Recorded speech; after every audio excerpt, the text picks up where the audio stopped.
Coming up on today's episode of Airborne Unlimited, Amelia Earhart mystery deepens. USAF pilot awarded Silver Star for actions in Iraq. President Trump revives a National Space Council.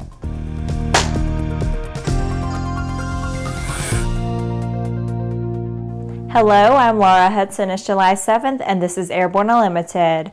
Researchers have uncovered a photograph that they say suggests Amelia Earhart and Fred Noonan may have survived a crash during their around-the-world attempt, been captured by the Japanese military, and remained prisoners until they died in custody on the island of Saipan. The investigators also claim that the U.S. government was aware of what happened to the famous aviatrix and covered it up, suggesting she may have been on an espionage mission. The photograph will be shown as a part of a documentary. It purports to show Earhart and Noonan along with the Lockheed Electra in Japanese hands in the Marshall Islands. The photograph is central to the investigators' theory that Earhart survived the accident. The photograph was found in a Navy file in the National Archives by Les Kinney. Kinney says that even though the woman in the photograph among a group of people has her back to the camera, her general build, short hair, and the fact that she's Caucasian led him to conclude that it is Earhart. Noonan is the tall man standing next to her, he says. The plane on the barge in the photograph, thought to be the Electra, has been tested with recognition and proportional comparison technology, according to the report. This then becomes one of several theories about one of the world's most famous missing persons cases.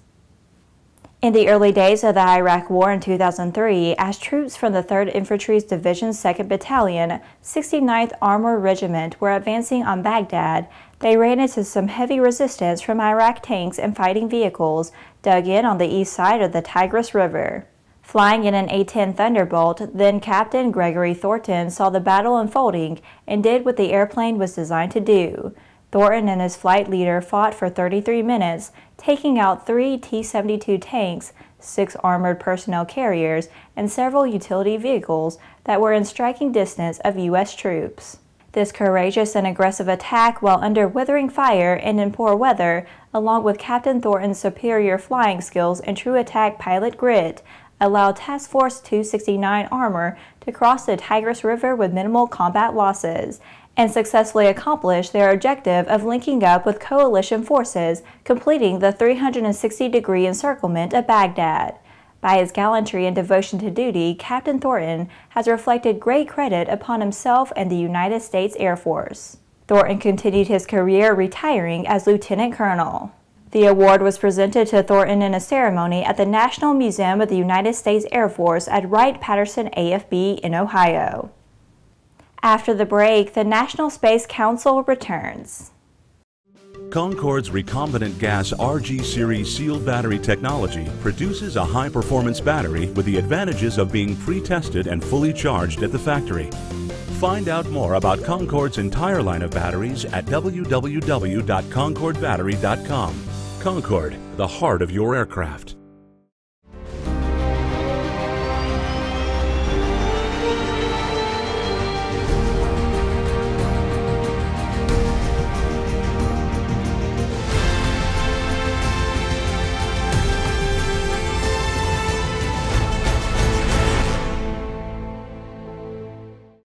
The dream is real, a truly affordable personal jet aircraft. The Subsonics Personal Jet Kit is priced at only $42,000. Kit plus engine is still under $100K. Add instruments, upholstery, and paint and you're flying. It's time to put your money where your bucket list is. Learn more at sonicsaircraft.com.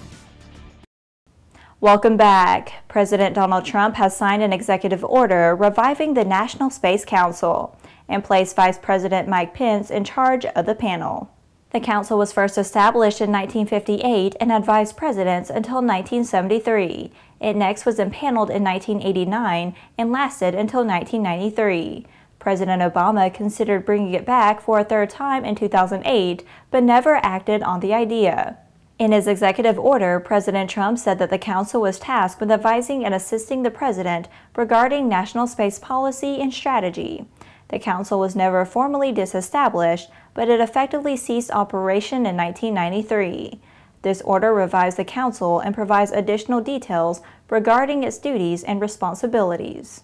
The order states that within 1 year of the date of this order and annually thereafter, the Council shall submit a report to the President setting forth its assessment of and recommendations for the space policy and strategy of the United States government.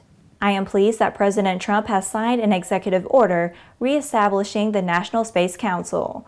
The Council existed previously from 1989 to 1993, and a version of it also existed as the National Aeronautics and Space Council from 1958 to 1973, said Acting NASA Administrator Robert Lightfoot.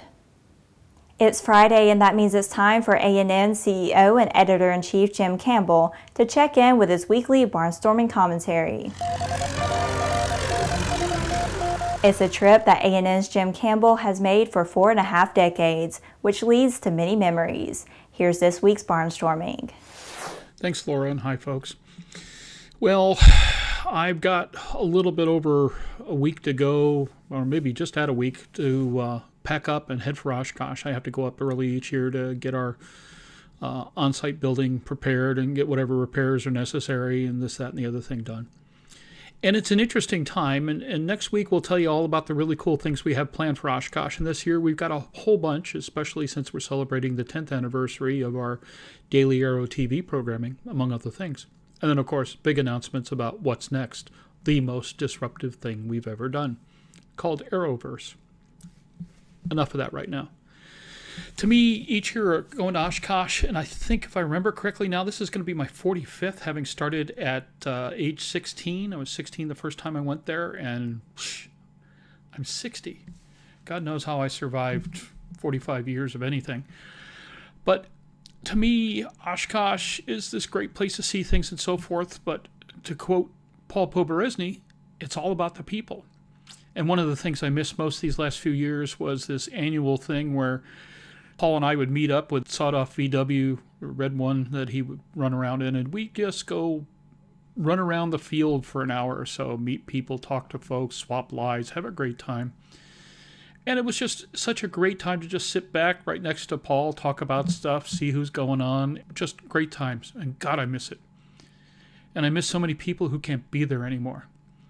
There was this great guy by the name of Jimmy Mosier who ran the Aerosport FBO in St. Augustine, one of the purest sport aviation people I've ever met in my life, and a dear friend.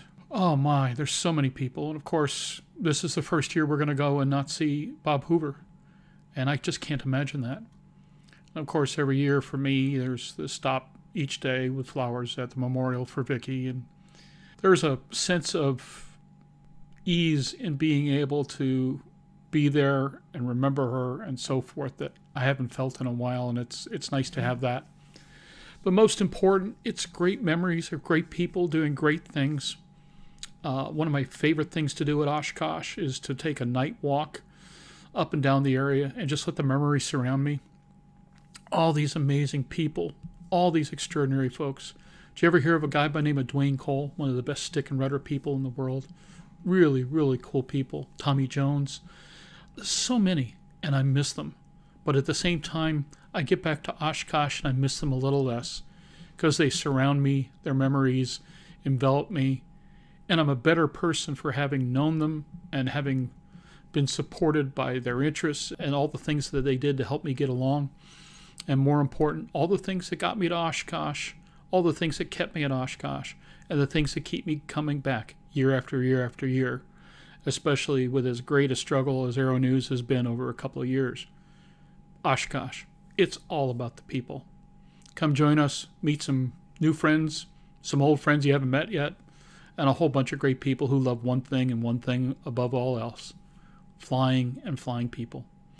For the Aero-News Network, Airborne, and Aero-TV, getting ready to go to Oshkosh. Come along. After these messages, helicopter hijacking thwarted. There's a difference between charting a steady course and pushing for the ceiling. And for nearly a century, Hartzell Propeller has been defining that difference. It's in our passion for engineering and research and our dedication to testing the limits of performance. We are built on honor. We are Hartzell Propeller. The Bristol Light Sport aircraft is what you are looking for. The Bristol is wider than a Cirrus, faster than a Skyhawk, offers more storage than a Husky, and comes standard with Garmin avionics. So what are you waiting for? Visit Bristol.com to find out how you can get into a Bristol today. Welcome back. With so much news coming out of the aviation industry, we're summarizing some other interesting stories in a brief segment we call Around the Patch.